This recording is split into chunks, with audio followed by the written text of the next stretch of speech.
ഞങ്ങൾ ഇനിയിപ്പോൾ കളക്ഷൻ വെളിവിടാൻ പോവുക എല്ലാ മാസവും സകല കളക്ഷൻ ഇതാ ഇപ്പം ഞങ്ങൾ ഉണ്ടാക്കി വെച്ചിട്ടുണ്ട്. ഞങ്ങളിപ്പം ഞങ്ങളുടെ പുതിയ യൂട്യൂബ് ചാനൽ വരുന്നുണ്ട് വെള്ളിത്തിര, അതിൽ കൂടെ ഞങ്ങൾ എല്ലാ കളക്ഷനും വെളിവിടും. ഓരോ പടത്തിന്റെ കളക്ഷനും ഞങ്ങൾ വെളിവിടും. ഇവരൊക്കെ പറയുന്നത് 100 കോടി ഒരു പടം കാണിച്ചു തരട്ടെ, വെല്ലുവിളിക്കാൻ ഞാൻ ഇവിടുത്തെ ആർട്ടിസ്റ്റിന് 100 കോടി രൂപ ഷെയർ വന്ന പടം ഞങ്ങൾ ഷെയറാ കൂട്ടുന്നത്, അല്ലാതെ ലോകത്തുള്ള കോസ്റ്റ് ഒന്നും അല്ല കൂട്ടുന്നത്. ഷെയർ വന്ന 100 കോടി ക്ലബിൽ വന്ന ഒരു പടം പറയട്ടെ. ഈ വീഡിയോ ഇറങ്ങിയപ്പോൾ മുതൽ ഒരു പ്രത്യേക വിഭാഗം 100 കോടി ക്ലബില്ലാത്ത ഒരു നടൻ്റെ ഫാൻസ് ഇത് ഭയങ്കരമായിട്ട് എടുത്ത് ആഘോഷിച്ച് 2022 മുൻപുള്ള 100 കോടി അവകാശവാദങ്ങളൊക്കെ തള്ളാണ്. പ്രത്യേകിച്ച് പറയുകയാണെങ്കിൽ മോഹൻലാലിൻ്റെ സിനിമകളിലെ 100 കോടി അവകാശവാദങ്ങളൊക്കെ തള്ളാണെന്ന് തെളിഞ്ഞു എന്നൊക്കെ പറഞ്ഞിട്ട് ഭയങ്കരമായിട്ട് ആഘോഷിക്കുന്ന കണ്ടു.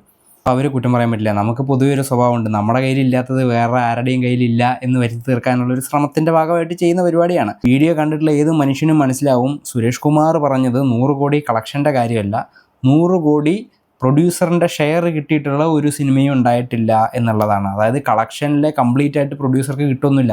അതിൽ പല ആൾക്കാർക്ക് തിയേറ്റർ ഓണേഴ്സിനും അവർക്കും ഇവർക്കും ഒക്കെ പോകാനുള്ളത് കഴിഞ്ഞ് ബാക്കി ഷെയറായിട്ട് എല്ലാം കഴിഞ്ഞ് അവസാനം ഷെയറായിട്ട് പ്രൊഡ്യൂസർക്ക് കിട്ടേണ്ട പൈസയുടെ കാര്യമാണ് പുള്ളിക്കാരൻ പറഞ്ഞത്. അല്ലാതെ 100 കോടി കളക്ഷൻ കിട്ടിയതിൻ്റെ കഥയല്ല.